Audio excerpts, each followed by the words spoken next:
E a operação da Polícia Federal, em que o ex-presidente Jair Bolsonaro foi alvo por suspeita de falsificação, continua repercutindo entre os parlamentares. No Rio de Janeiro, o repórter Rodrigo Viga encontrou inclusive o deputado Marcel Van Hatten em um evento de tecnologia, não foi, Viga? Seja bem-vindo, boa noite a você. Conta pra gente o que ele falou sobre essa operação. Tudo bem, Daniel? Boa noite para você, para o nosso ouvinte espectador internauta da Jovem Pan. O Marcel Van Hatten estava participando do Web Rio Summit Rio Web, que aconteceu até esta quinta-feira no Rio Centro, na zona oeste da capital, e aproveitou a oportunidade no contato com a reportagem da Jovem Pan para repercutir, para falar sobre essa operação autorizada pelo ministro do Supremo Tribunal Federal, Alexandre de Moraes, e deflagrada pela Polícia Federal na última quarta-feira. Na avaliação de Van Hatten, houve exageros, houve excessos por parte daqueles que estão por trás dessa Operação Venire, que investiga se houve a inserção de forma ilegal e irregular de informações no banco de dados do Ministério da Saúde, no caso envolvendo a vacina contra a Covid-19. Onde que o Van Hatten, deputado federal, enxerga que houve excesso e exagero? Segundo ele, fraude, claro, precisa ser investigada, precisa ser analisada, precisa ser apurada, mas daí converter isso num direito de levar alguém a uma prisão preventiva, o deputado federal considera isso um excesso, um exagero. Vamos ouvi-lo aqui na Jovem Pan. Qualquer fraude ao sistema, seja do SUS, seja de qualquer órgão da administração pública, deve ser tratado com o rigor da lei. O que realmente nós também não podemos aceitar é a forma como as investigações têm sido conduzidas, muitas vezes de forma abusiva, no Supremo Tribunal Federal. Até que ponto esses excessos podem, inclusive, gerar nulidades no futuro. Então, o deputado federal que conversou com exclusividade a Jovem Pan nessa Web Summit Rio, uma feira que vai acontecer com frequência até o final dessa década aqui na cidade do Rio de Janeiro, uma feira sobre tecnologia. Lembrando que os dois alvos presos aqui no Rio de Janeiro continuam detidos, o secretário de governo de Duque de Caxias, João Carlos Brecha, e também Ailton Barros, ex-militar, que foi candidato no ano passado a deputado estadual. Inclusive, no âmbito das investigações, surgiram aquelas suspeitas de que o Ailton Barros saberia algo sobre quem mandou matar a ex-vereadora Marielle Franco. Porém, nesta quinta-feira, após a audiência de custódia, um defensor aposentado, amigo dele, Ariovaldo Costa Homem, negou essa possibilidade, disse que tudo não passava de uma bravata, uma tentativa de impressionar terceiros, porque, no caso, Ailton queria ser candidato no ano passado, no ano de 2022. Van Hatten também conversou com a reportagem da Jovem Pan sobre um outro tema que está na crista da onda,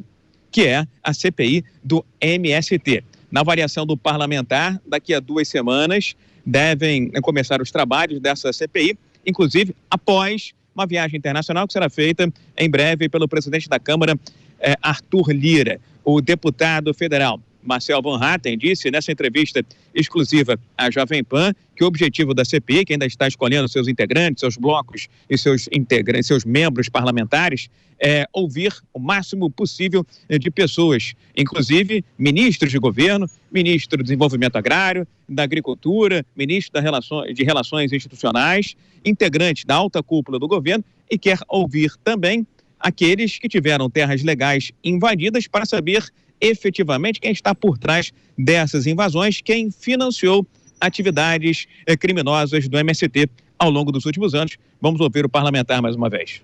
Nós precisamos falar com o ministro do Desenvolvimento Agrário, também com o ministro da Agricultura. O governo do PT no passado financiou atividades criminosas do MST por meio de recursos públicos. A gente não pode esquecer disso, mas a gente também vê de outro lado que o próprio MST tem utilizado muitas dessas invasões para exercer pressão política sobre o governo para ocupar cargos na administração pública. Portanto, na avaliação do Van Hatten, muitos ministros de Estado podem ser convocados, instados a falar sobre essas atividades que ele chama de criminosas do MST, com invasão de terras legais em todo o país, viu, Daniel? Tá certo, Rodrigo Viga, as últimas informações, e o Viga, claro, volta ao longo da programação da Jovem Pan News com mais destaques e informações.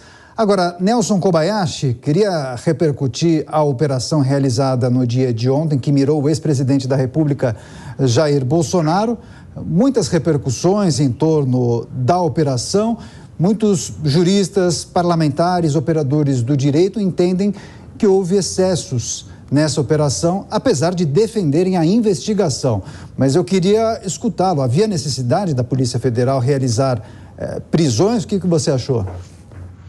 Olha, Daniel, ontem, no período da tarde, nós tivemos acesso à representação da Polícia Federal pedindo ao juiz, ao ministro do STF, que autorizasse tanto as buscas quanto as prisões que aconteceram.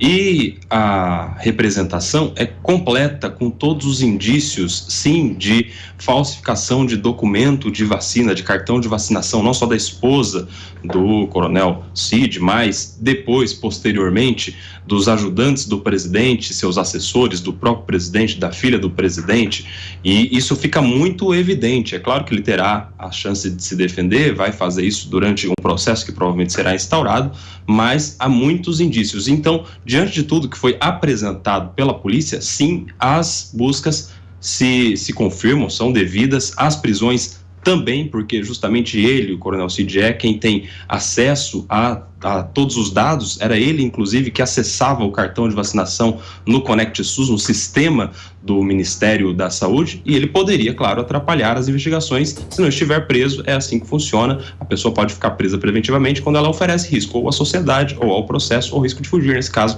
ele oferece risco ao processo.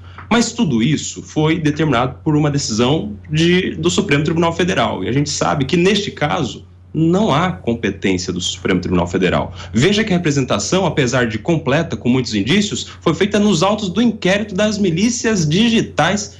E o que é que tem a ver as milícias digitais com falsificação de carteira de vacina ou uso de carteira de vacina? Então há uma elasticidade muito grande nessa competência, não estão presentes os requisitos de conexão e continência do Código de Processo Penal, que afastam a competência do Supremo Tribunal Federal, e em específico deste relator já sorteado para um inquérito em andamento, o que torna uma decisão proferida por juiz incompetente, que a gente sabe é uma decisão nula, inexistente. Por isso, a fragilidade da decisão. Mas, no teor, ela se justifica.